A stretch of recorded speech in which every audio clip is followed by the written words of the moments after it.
বুঝেছো, দেখ ডাক্তারটা আসছে।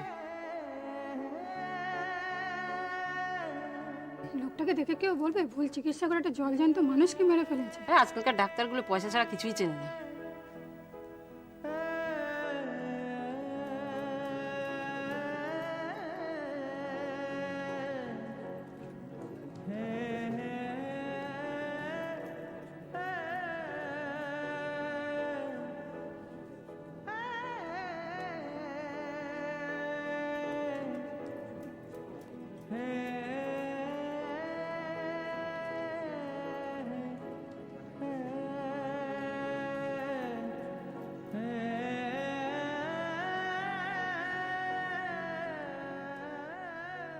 ওরে বাবারে বাবারে বাবারে, প্রত্যেক দিন এই অফিস যাবার সময় তাড়াহুড়ো না, আমি আর পারি না।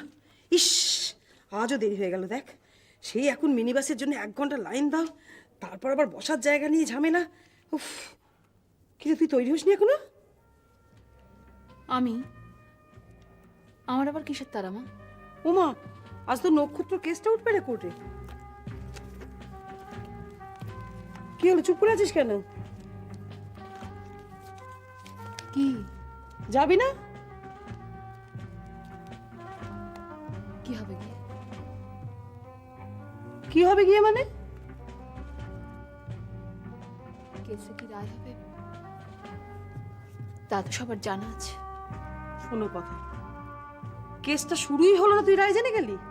আর তাছাড়া রায় যাই হোক না কেন, তুই ওর পাশে গিয়ে দাঁড়ালে তোর মানুষ একটু ভরসা পাবে, বুঝবে যে একজন আপনজন পাশে আছে।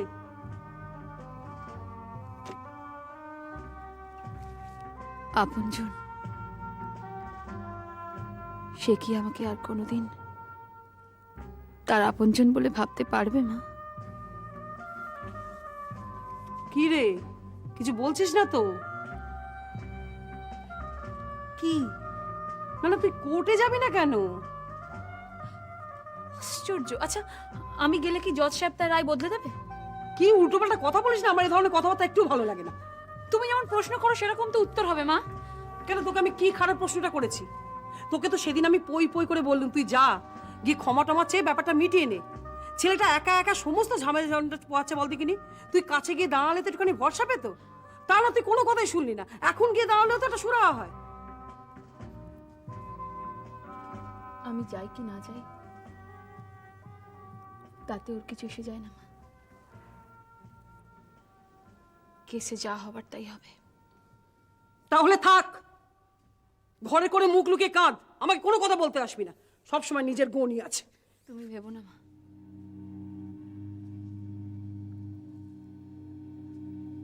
আমি খুব তাড়াতাড়ি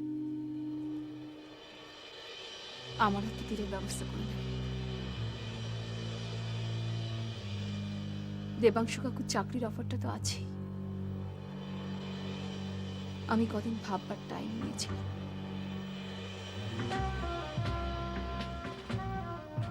কালই আমি কনফার্ম করে দেব আমি চাকরিটা নিচ্ছি।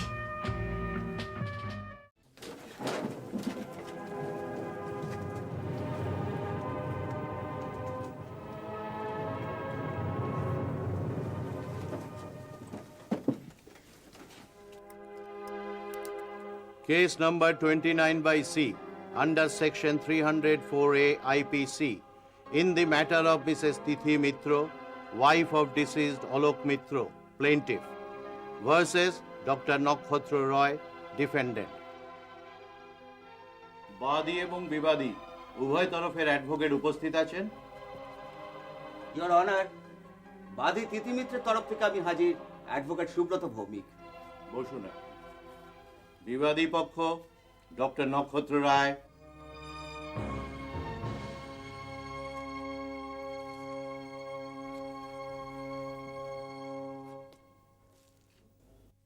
ইওর অনার, আমার কোনো অ্যাডভোকেট নেই। নেই? আপনি এই কেস ডিফেন্ড করতে চান না? হ্যাঁ চাই,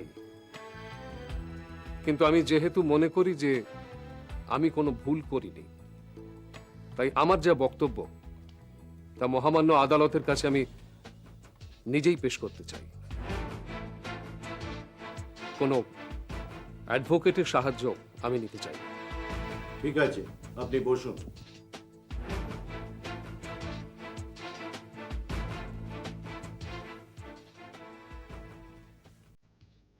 প্রসিডিং শুরু হোক। Thank you your honour. আমি প্রথমে আমার ক্লায়েন্ট তিথি মিত্রকে কিছু প্রশ্ন করতে চাই, তাই আমি তিথি দেবীকে অনুরোধ করছি উইটনেস বক্সে আসার জন্য। অনুমতি দেওয়া হোক।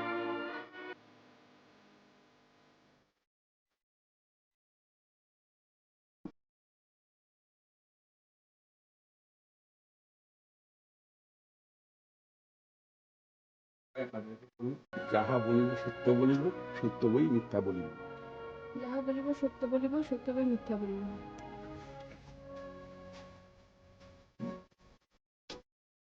আচ্ছা তিথি দেবী, মৃত অলোক মিত্রের সাথে আপনার বিয়ে হয়েছিল কতদিন? বছর চারেক। ওনার এই অসুখটা ধরা পড়েছে কতদিন আগে? উনি মারা যাওয়ার দিন 15 আগে। আচ্ছা, ওনার যে অপারেশনের প্রয়োজন এটা আপনারা জানলেন কি করে? আসলে প্রথমে আমরা একজন লোকাল ডাক্তার ডক্টর বিডি ঘোষকে দেখাই। বেশ। উনি আমাদের অ্যাডভাইস করেন ডক্টর রায়ের সঙ্গে যোগাযোগ করতে। ডক্টর রয়, ডক্টর নক্ষত্র রায়, নেফ্রোলজিস্ট। উনি আপনাদের বলেছিলেন যে ওনার অপারেশন প্রয়োজন। আচ্ছা, আপনারা অন্য কোনো ডাক্তারের সাথে কনসাল্ট করেছিলেন? না, করেননি। কেন করেননি? আসলে আমরা শুনেছিলাম ডক্টর রায় খুব ভালো ডাক্তার, তাই আর মনে কোনো রকম সন্দেহ হয়নি। শুনেছিলেন, কিন্তু এমন কোনো এক্সাম্পল পেয়েছেন? এমন কাউকে জানেন যিনি ডাক্তার নক্ষত্র রায় ট্রিটমেন্টে সম্পূর্ণ সুস্থ হয়ে উঠেছেন? ঠিক সেরকম কাউকে চেনেন? তাহলে শোনা কথাতেই বিশ্বাস করেছিলেন যে ডাক্তার নক্ষত্র রায় একজন ভালো ডাক্তার, কিন্তু বাস্তবে যে আপনার অভিজ্ঞতা হলো সেটা সম্পূর্ণ ভিন্ন, তাই তো?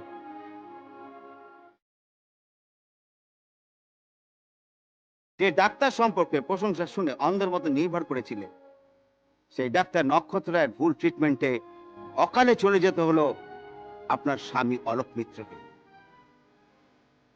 তাই তো?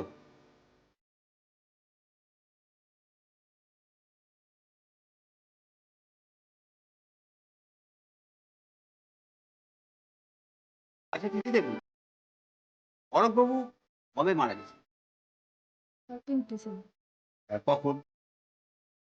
15-10 আচ্ছা, সেই দিনটার কথা আপনার মনে আছে?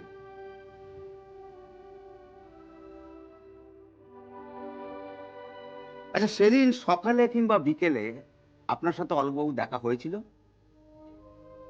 বিকেলে হয়েছিল, ভিজিটিং আওয়ারে। তখন অলোকবাবুর ফিজিক্যাল কন্ডিশন কিরকম দেখেছিলেন? পুরোপুরি সুস্থ ছিলেন, ইনফ্যাক্ট আমার সঙ্গে অনেকক্ষণ গল্পও করেছিলেন। তবে অপারেশনের ব্যাপারে একটু নার্ভাস ছিলেন, কিন্তু আমি ওনাকে সাহস দিয়েছিলাম। অথচ সেই মানুষটা রাত্রি 10:15 মারা গেলেন। ঘটনাটা মেনে নিতে আপনার নিশ্চয়ই খুব কষ্ট হয়েছিল, তাই না? সেদিন রাতে অলোকবাবুর মৃত্যুর সময় কি ঘটনা ঘটেছিল আমাদের জানাবেন? সেদিন রাতে অলোকবাবুর মৃত্যুর সময় কি ঘটনা ঘটেছিল আমাদের জানাবেন?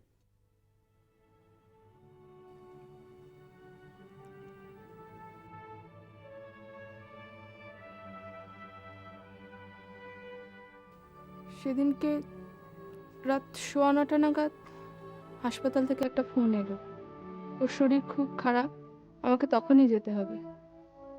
আমি সেই অবস্থাতেই কোনো রকমে একটা ট্যাক্সি নিয়ে ওখানে গিয়ে পৌঁছই। দেখি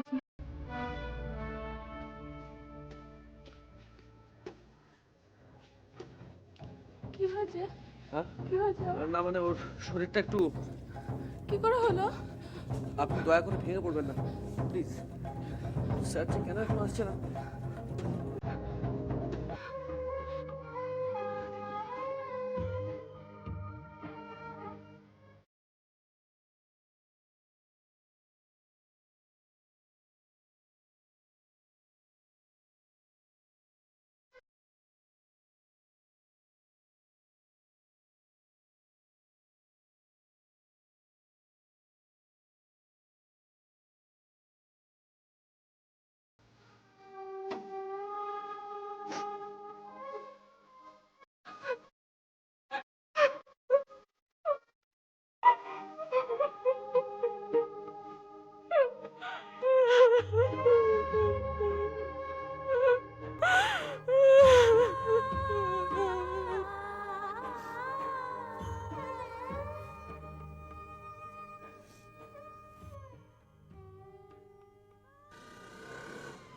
রাস্তাঘাট এত ফাঁকা, সবাই যদি তো প্রচন্ড লেট হয়ে যাবে। কি হলো কি? কি ব্যাপারটা কি? হ্যাঁ, এই কি নির্মল বাবু, আপনি? যেতে যেতে আপনাকে দেখলাম, দাঁড়িয়ে গেলাম। আপনি হাসপাতাল যাবেন তো? আপনি অটো? অবাক হয়ে যাচ্ছেন, আমি এখন অটোই চালাই। অটো চালান? আপনি তো নিজে আমাকে সেদিন বললেন যে কিছু একটা করতে, হাতের সামনে এটা পেয়ে গেলাম, তাই করলাম। আর দিদি, আপনি তো জানেন যে চাকরি পাওয়া ভীষণ শক্ত ব্যাপার। যদিও বা চাকরি পাই, একদিন যদি অতীতটা জানতে পারে, আবার তো একই রকম অবস্থা হবে আমার। দিদি, যে বিশ্বাসটা একবার ভাঙে না, তাকে বিশ্বাস করা ভীষণ মুশকিল। যাকে, আপনার দেরি হয়ে যাচ্ছে, আপনি বসুন, আমি আপনাকে পৌঁছে দিচ্ছি। আপনি পৌঁছে দেবেন? আচ্ছা চলুন। আপনি এখন ট্যাক্সি তো পাবেন না। বসুন, বসুন। এখন রাস্তার ট্যাক্সি পাওয়া খুব মুশকিল দিদি। আমি আপনার ট্যাক্সি অনেক আগে পৌঁছে দেবো। আর খবর বলে আপনার ঠিক সময় পৌঁছে যাবে, কোনো চিন্তা নেই। চলুন, যাই।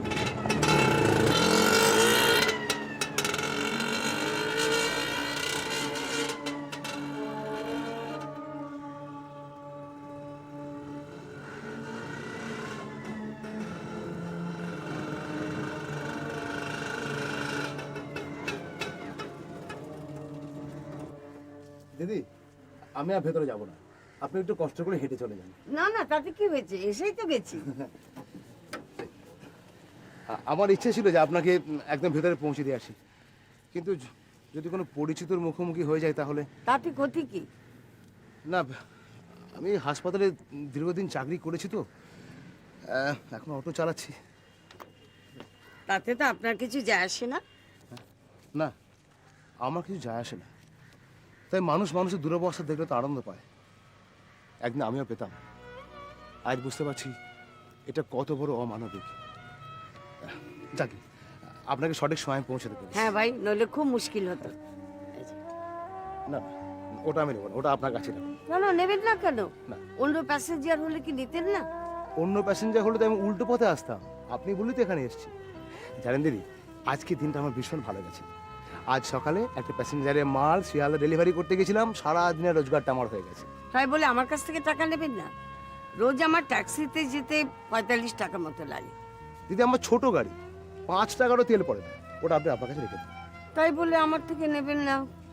দিদি, দিদি আপনার একটা কথা মনে আছে, আমি যেদিন আপনার অফিসে শেষবার গেছিলাম, আমি মনে মনে ভেবেছিলাম যে আপনি যদি আমার জন্য একটু তদবির করেন, তাহলে হয়তো আমার চাকরিটা হয়ে যাবে, আর তা না হলে আত্মহত্যা করা ছাড়া আমার কোনো পথই থাকবে না। কিন্তু আপনার সঙ্গে আমি কথা বলার পর আমরা রাস্তা খুঁজে পেয়েছি। আমার ছেলে মেয়ে পরিবার বেঁচে গেছে আপনার জন্য। কি বলছেন কি আপনি? সেটা সত্যি, সেটাই বলছি। আপনি চান আপনার দেরি হয়ে যাবে। একদিন আসবেন আমার সঙ্গে দেখা করতে।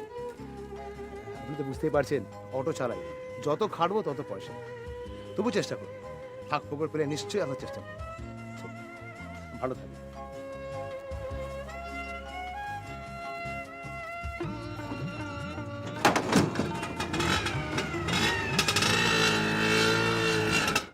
আমি জানি তিথি দেবী, সেদিনকার স্মৃতি আপনার কাছে শুধুই বেদনা, প্রিয়জনকে হারানোর বেদনা।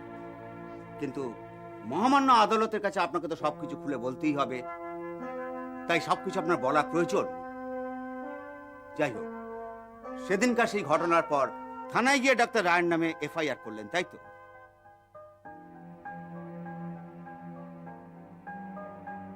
আপনি মনে করেছিলেন, অত্যন্ত সঙ্গত কারণেই মনে করেছিলেন, যে ডাক্তার নক্ষত্র রায়ের অবহেলা এবং ভুল চিকিৎসা আপনার স্বামী অলোক মিত্রের মৃত্যুর একমাত্র কারণ, তাই তো?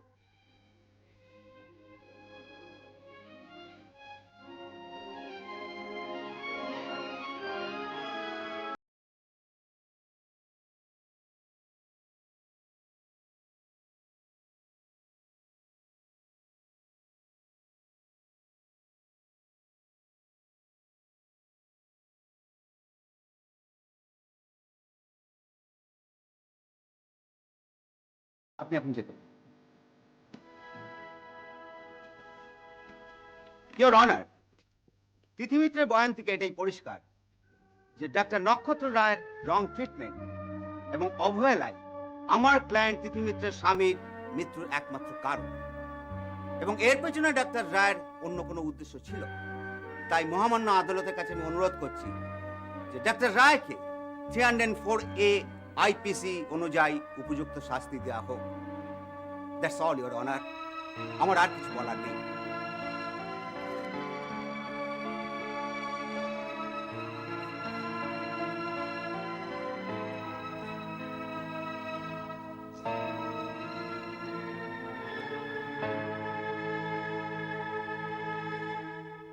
ডক্টর নক্ষত্র রায়, আপনার কোনো বক্তব্য থাকলে সেটা আপনি পেশ করতে পারেন।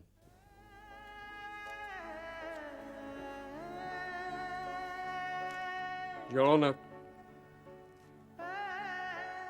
তিথি মিত্র যা বললেন তার অধিকাংশই সত্য, কেবল দুটি কথা ছাড়া।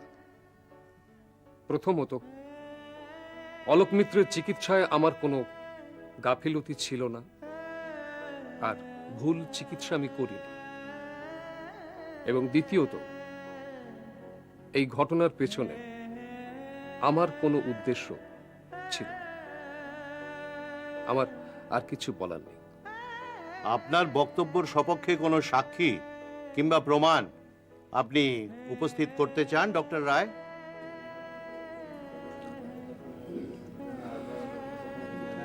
না, ইওর অনার, কোনো সাক্ষী কিংবা প্রমাণ আমি দিতে পারছি না। মিস্টার সোম,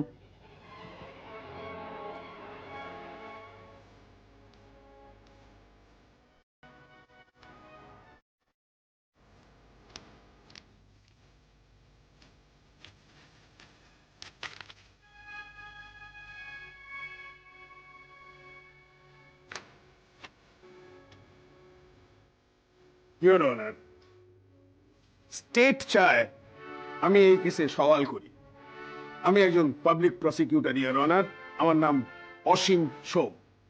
স্টেট এই কেসে এক পার্টি হতে চায় ইওর অনার। আপনার অনুমতি চাইছি। অনুমতি দেওয়া হলো। Thank you milord. এই আমার ওকালতনামা আর স্টেটের পক্ষে এভিডেন্স।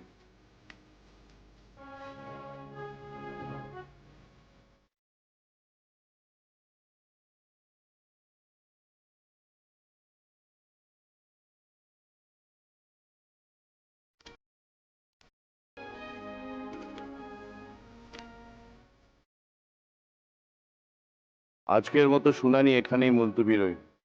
মিস্টার সোম, পরের দিন থেকে আপনি আপনার সওয়াল আরম্ভ করতে পারেন।